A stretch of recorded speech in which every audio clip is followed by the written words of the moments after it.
Okay, so we're talking about creating a student tracking spreadsheet before you take calls. And why is this so important? The fortune is in the follow-up. What does this mean?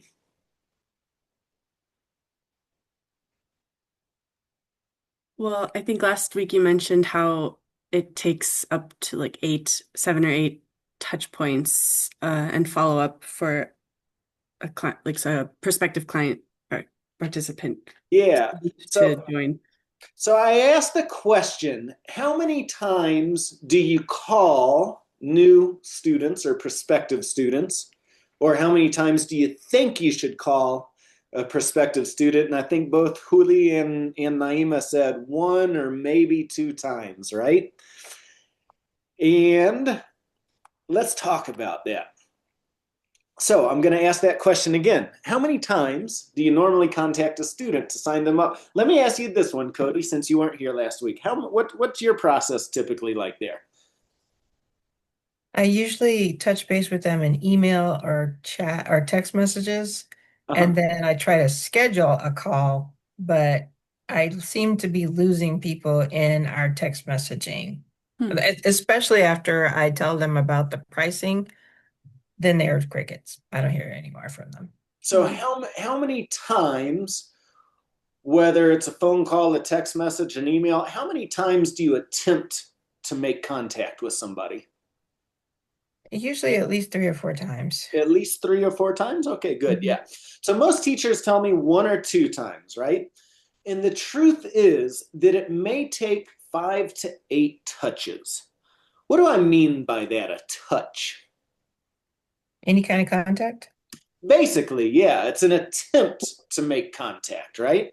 So a Mhm. touch, it might be a phone call, including a voicemail, or not including the voicemail, but just that attempt of calling the person. A text message. Let's try a text message.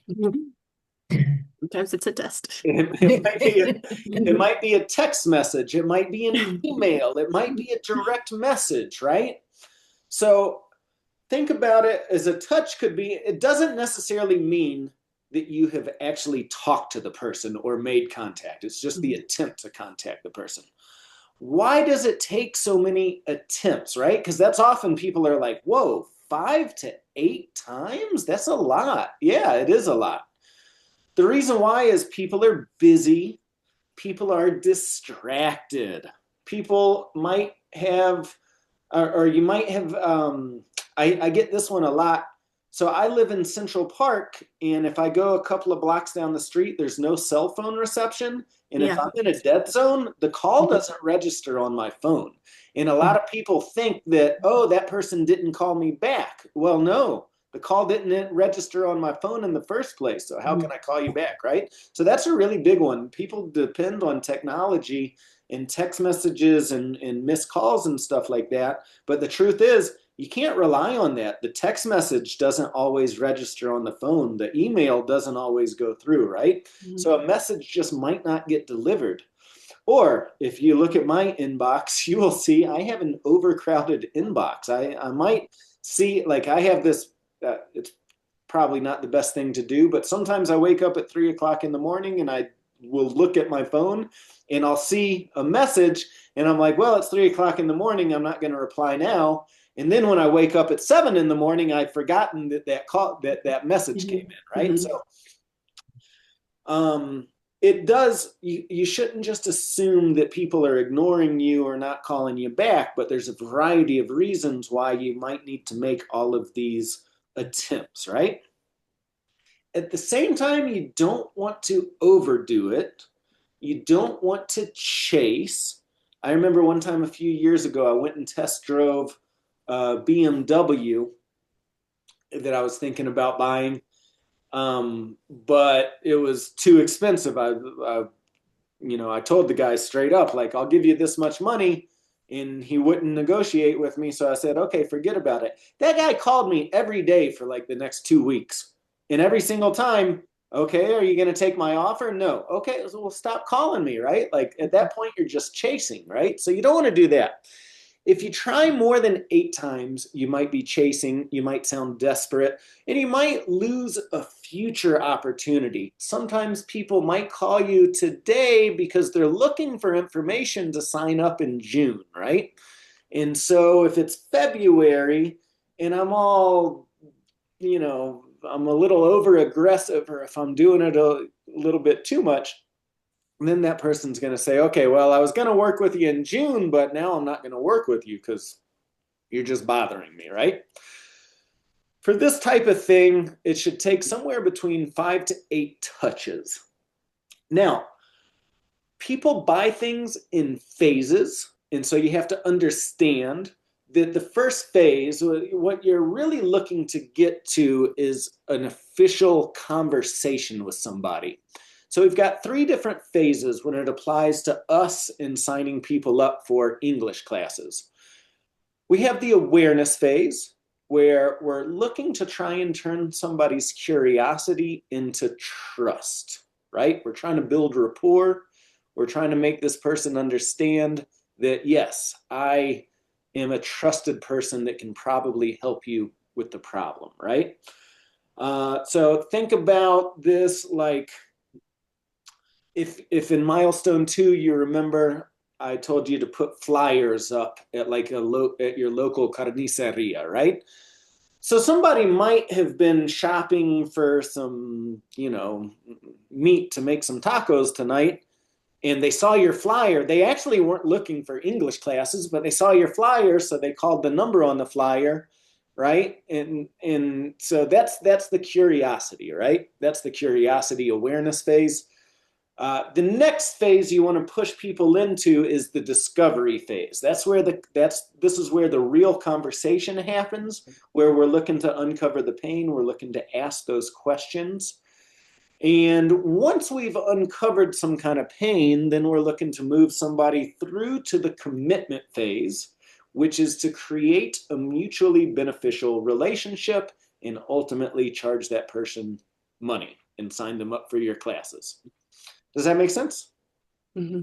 Now, sometimes you can do this on one touch. Sometimes if you answer your phone, I've done this plenty of times where I've taken a phone call and I've had this conversation right then and there. This typically is only going to happen if you're starting from the true beginning, because if somebody speaks a little bit of English already, then you probably need to schedule a follow-up to do an evaluation with the person. So that almost requires 2 different points of contact.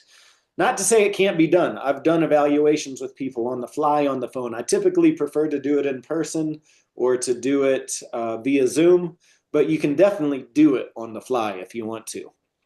And so once you've uncovered the pain, you figure out they've tried other things, they've been frustrated, you know what their level is, then you can go straight to the deal, which is, hey, I've got this group class, it's at your level, it's on Tuesday nights at 5:30, it's $97 a month, bam, right?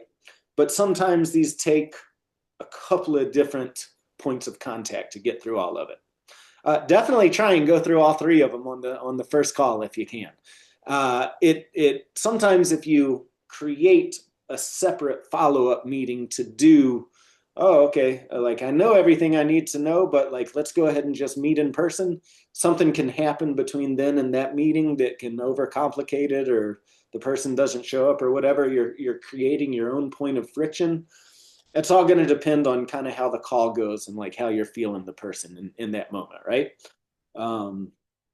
I typically set it up like this: as I get a call and I schedule a time to meet in person and do the evaluation, and then I typically sign the person up right there in the evaluation. Sometimes something can come up, right? They don't have the money in their account, or they've got to talk to their boss to figure out if they can get the time off of work. But typically speaking, if I don't sign them up right there in that meeting, in that evaluation meeting, it's kind of actually telling me something like that person might not be a good fit for me, right? Is that all making sense? Cool. All right, so here we've got a Google spreadsheet because you need to track this stuff. Why it matters. Okay, there we go.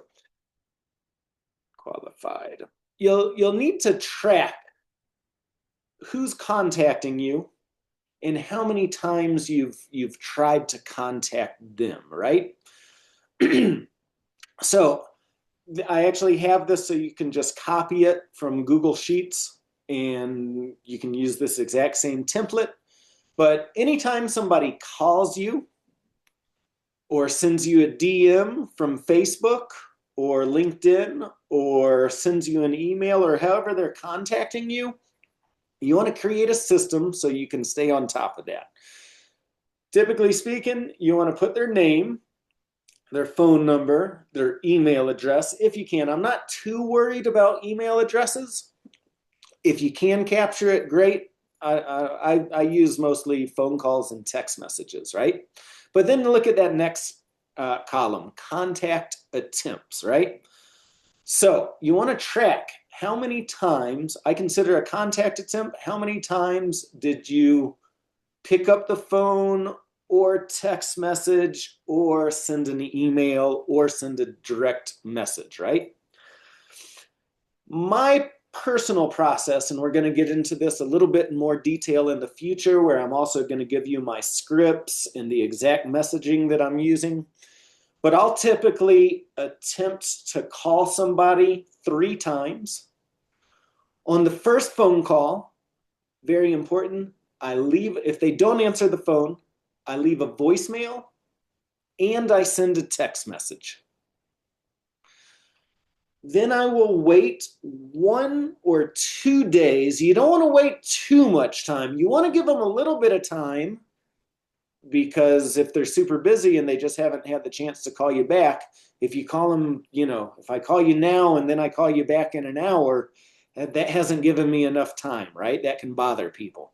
So I would say between the first contact, which is going to include a voicemail and a text message, I'm going to give somebody 1 or 2 days, depending on how busy I am. And then I'm going to call them back again. If they don't pick up, I don't leave a voicemail and I don't leave a text message.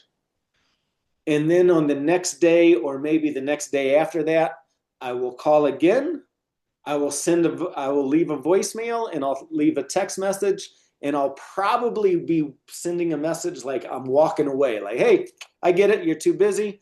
This is the last time I'm going to call you. So, if anything changes in the future, save my contact information, right? Because sometimes you have to walk away from people and then that makes them start to chase you. It's like reverse psychology, right? Like, hey, I'm busy too, man. Like, I get it. So, and you'll be surprised how many times people will call you right back. So that for me, those are like my 3 touches. But if you notice, I'm not just calling, right? I'm leaving a voicemail and a text message because I want to make sure that the message is received, right? Next on the column, we've got the date created because I want to track how much time has gone by.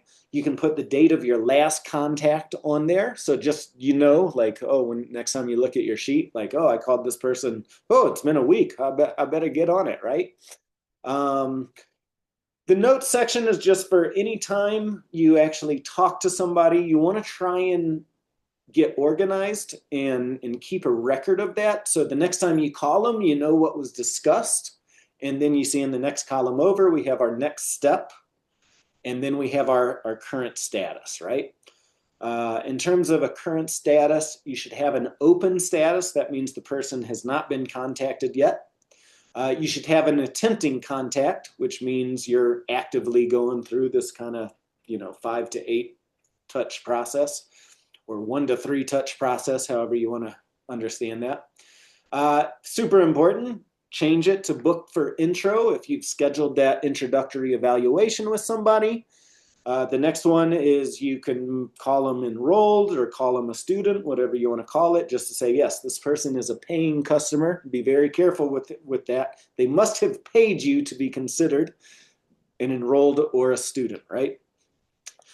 You can change it to not interested. That would just mean I had a call with somebody I made some real contact, but they're just in this particular point in time, they're not ready. Maybe they think it's too expensive.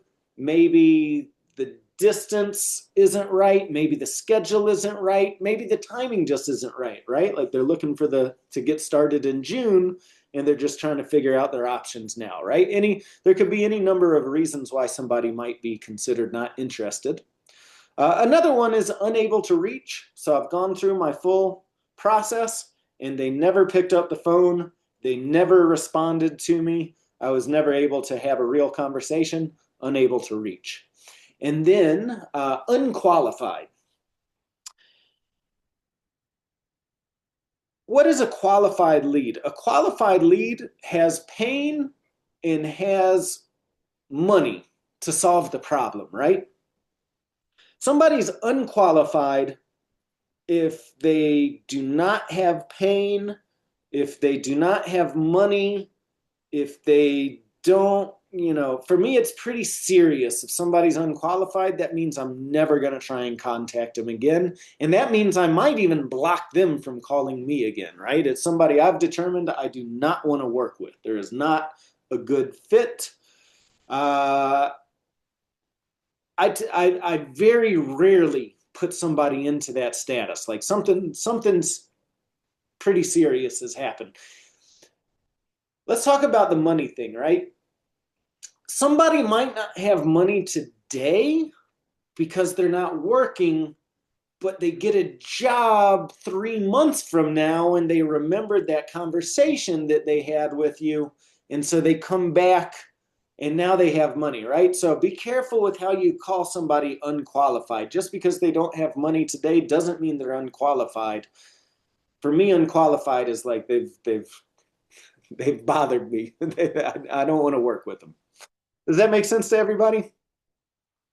But it's important to understand how many times you've contacted somebody, because you might have to do follow up. Maybe now is not the right time, but maybe a month from now, things will have changed. Maybe 3 months from now, things will have changed. I keep track of people and I'll notice people will call me back, 6 months later, a year later. I've had people call me back after like 3 years. And then it changes the dynamic because I can look at my notes and I say, hey, we talked back in 2022. What happened? Why is that important? Oh, we're discovering pain.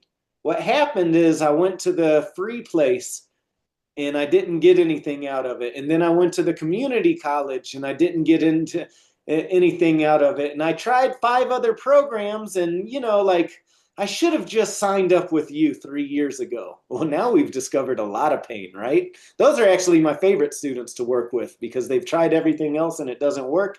They didn't want to invest the money back then, but now they realize nothing else works. Those students typically turn into like 3, 4, 5 year long students with me. So it's interesting to track all that stuff.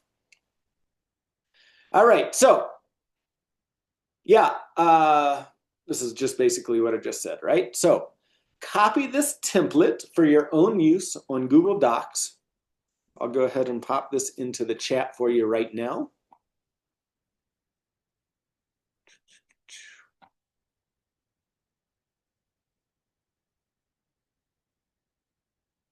So if you want to, go ahead and click on that link in your chat. And it's going to take you to Google Docs. Just make sure you copy it before you start editing it, right? This is something that I share with all the teachers in this program. So if you go into Google Docs, it'll give you the option to copy it or create a duplicate. It requested me to request access to you further. Oh, why? Google, why? No. Google. All right, let me see here. I thought I made it so anybody with the link could. There's this thing that you can change, that you change something in the link to, instead of, I think it's Don't quote me, but it could be instead of edit, it's like copy or something, but I have forgotten how to do it. That way it prompts people to make a copy and you don't have to give Yeah. them access. I used to know how to do that too, Cody. Yeah, I wish I remembered. That would be timely, but I don't remember. I guess I could look it up. Anyone with the link. Okay, there we go.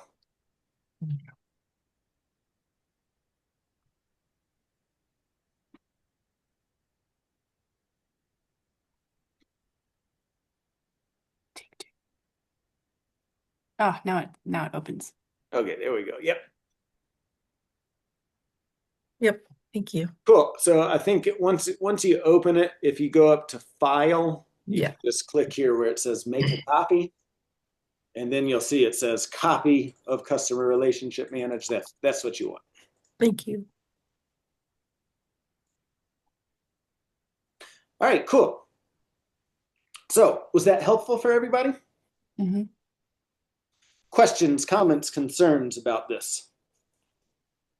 Is this the same one that was in the original training that you gave us a link to, or did you give us a link to one earlier? The spreadsheet? Yeah, I think this is the first time I'm giving you the spreadsheet, unless you've already okay. seen it in Milestone 3. I think I talked about it in Milestone 2, but I don't think I actually had because I Okay, created the spreadsheet for this training. okay. Maybe I had one. I can't remember all the different trainings I'm creating, but so I had yeah, already created one, so I thought maybe you had already given us one, but maybe I just did it. yeah. Um, so yeah, so now that we've talked about this a little bit more, does that have any light bulbs gone off, or does that make you think about the way you've been doing things and maybe how you could do something a little bit differently going forward? Cool. Tell me about that a little bit, just because I'm trying to, I'm doing all this training for you for the first time, so I want to make sure I'm getting the right stuff here.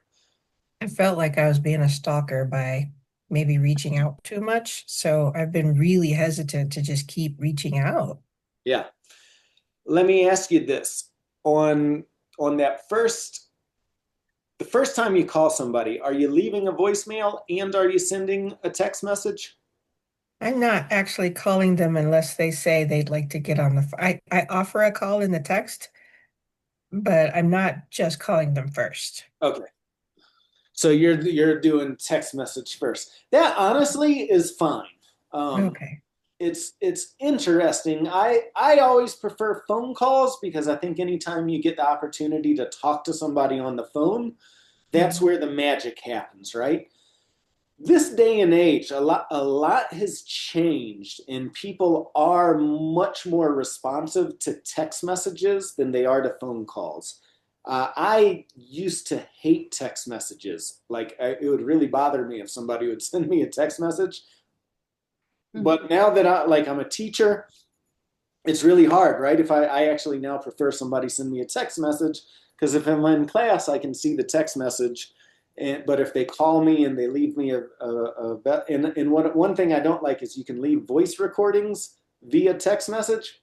I don't like those at all because I can't read it. I can't see what it says. I see so and so left you a voice record. I'm like, that's what the phone call's for. Those are my voice notes are David, we're the opposite in this. Those are my favorite. I love voice notes. We I are know. too. I absolutely love them too. They're Yeah. my very And favorite. I hate They're the phone best. calls. I hate Oh them. God, that's why I don't call people. I hate talking on the phone. Well, so this is interesting, right? So why do we want to do a phone call, a voicemail, and a text message?